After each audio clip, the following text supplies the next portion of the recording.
In today's video, I'm going to talk to you about how I spent under £100 in one of the most expensive parts of the world as a family of four. So let's get into today's video.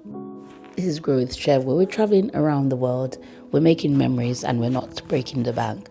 So this video is from Lugano in Switzerland, and we traveled here from Milan. One of my biggest tips in traveling around, especially Europe and country hopping, is to actually just use the train, go on the forums and find out, plan your day. You're able to save a lot of money. So we got to Switzerland, a whole other country, just by using the train. And when we got to Milan Central Station, we found out that there was a much cheaper train, and there was, the expensive faster train that was going there. And so if you plan in advance, you're able to go to the train station a little bit earlier. And we took the Trenard train.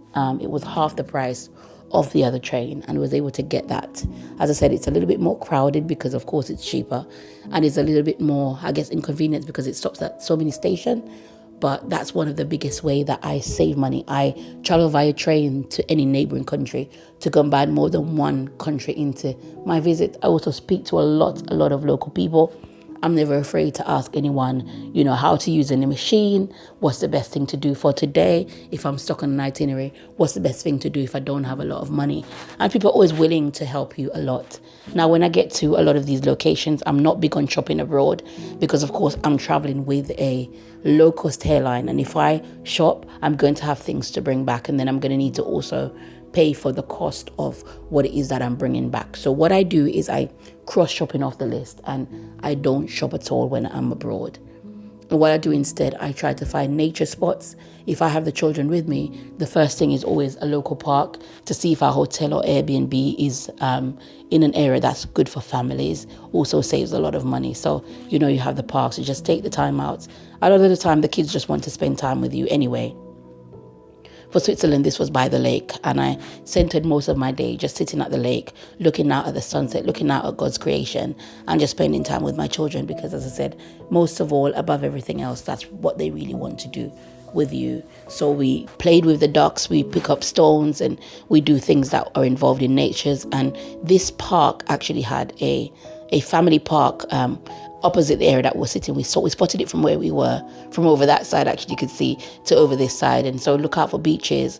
Once again, go on forums such as, Facebook or any travel programs at all. But get your children involved in nature, off the iPads, off their phones, or out of the shops, because once again, if you bring the children into the shop, if they're anything like mine, they are going to want to be spending money. So the best thing I do is I walk around the shops. If they want an ice cream, or they just want a snack, or want to taste the local food, that's different. Other than that, we head straight to the beach if it's a beach location, or we head to the park if it's a family-based location. If it's a city, you will find me at the museum, the science museum, the culture museum, or anything like that. But for most part, we are outside in nature. We're walking, including my husband as well. When we go on holiday together, we're walking outside. We're just window shopping. We know that we only have a certain allowance.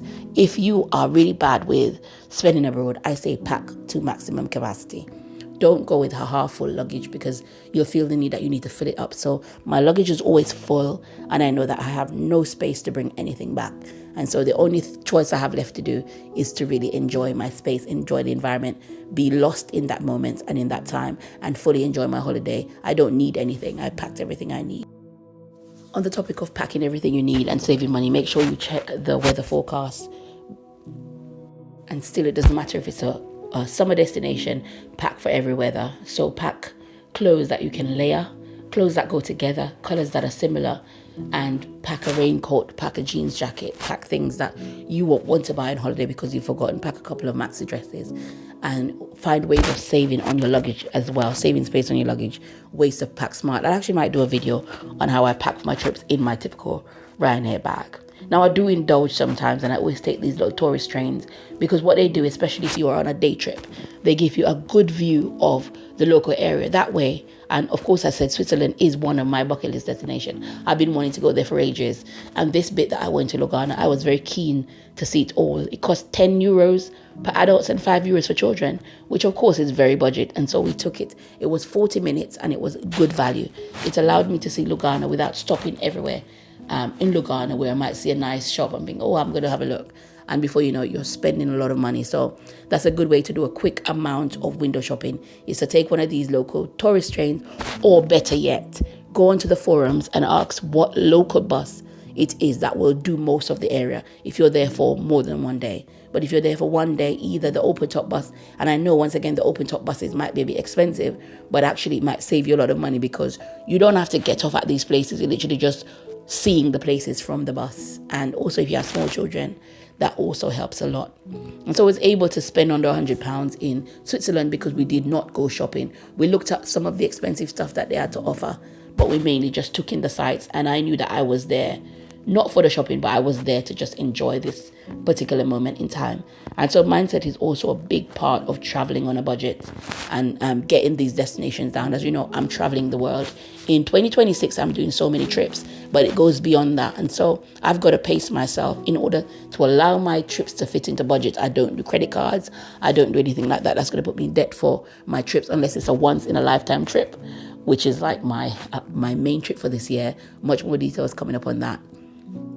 I tend to just do budget locations within Europe, and my flight here was really, really cheap. It was £30 each way per person, and that suited me well. As many of you know, you can't get from where I live in the Midlands to London for that price. And so to get to not just Milan, Italy, and of course, those vlogs are coming up, so do subscribe for them, but also to get to Switzerland. And actually the day trip for a family of 4 from Milan, return to Switzerland, cost us £100. And I think that that was the basis. If I include even the fare on the train in that, the basis of our cost was then that, because we ate low cost food. We went to Burger King, and I always like to go and taste the local Burger King, the local KFC and things like that anyway. I don't tend to be big on European food. I don't love pasta. Pizzas are okay. So it's not a big thing for me. If that is a big thing for you, of course, factor in eating out into your budget to make sure, by sitting by the beach, by really spending time with my family. Because for a lot of us, our day-to-day lives are really, really hectic. So spending time with your family is the reason why you've taken this time out of the schedule. Never forget that. Be a bit more loose on holiday than you'll be at home. If the children want to go here, without spending a lot of money. Of course, we spend a lot of money at home, right? And so spending money is not a problem. There's no need to spend money on holiday. And then you, as I said, if you're like me, you travel with these low-cost airlines, it's going to cost you so much more money to take the thing back home. And then you're going to realize you have the thing at home anyway. So shopping is not really for me on holiday. And that's how that's how I spend less and I soak up the culture. Talking to people a lot, as I've mentioned before. On every trip, I remember when we went to Malta, I asked someone, what should we do? And he said, you need to go to Medina. Medina wasn't on my list, and I absolutely love walled cities, and that was actually the highlight of my day, going to Medina in Malta. I've got a vlog coming up on that as well. I'm so behind with the editing, but I wanted to get my most recent trip out because I know a lot of people in Europe are looking for low-cost destinations to travel to in the summer, and this is still on the list. Okay, on the topic of that, make sure that you travel low season. We went here, of course, in April, early April, your flights out of season. And I know this is school holidays, but the hotel and everything else in April are still low season.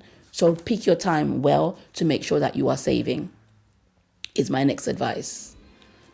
And so, yeah, you're able to travel. I went to Switzerland and I didn't spend more than £150 for the whole day, including the transportation from Milan, a whole country for a family of 4. I think that's absolutely amazing. I'm going to be doing a lot of these itineraries made to sell. So look out for that, where I will be selling these itineraries that I do to fund my travel, because of course I want to travel over the world. And so the purpose of selling those itineraries, giving you hints, allowing you to be in, contact with me via WhatsApp or email or whatever else best suits you. If you're coming from the US, from the Caribbean, from the UK, and you want to do a lot of these trips that I do, I'm able to sell you these itineraries, and I promise the cost will be quite affordable, but they will allow me to travel to more destinations and allow you to see a lot more. And so yes, I never break the bank. I never stretch myself on these trips, because the aim of it is not to shop, is not to have more. It's literally just to enjoy the moment and enjoy some of these countries that I know that I'll never ever return to, because there's just so much more to see. If you've enjoyed today's videos and if you've enjoyed the hints and tips that I've shared, please do consider subscribing. Thank you so much for watching, and I'll see you in my next video. Take care and God bless you.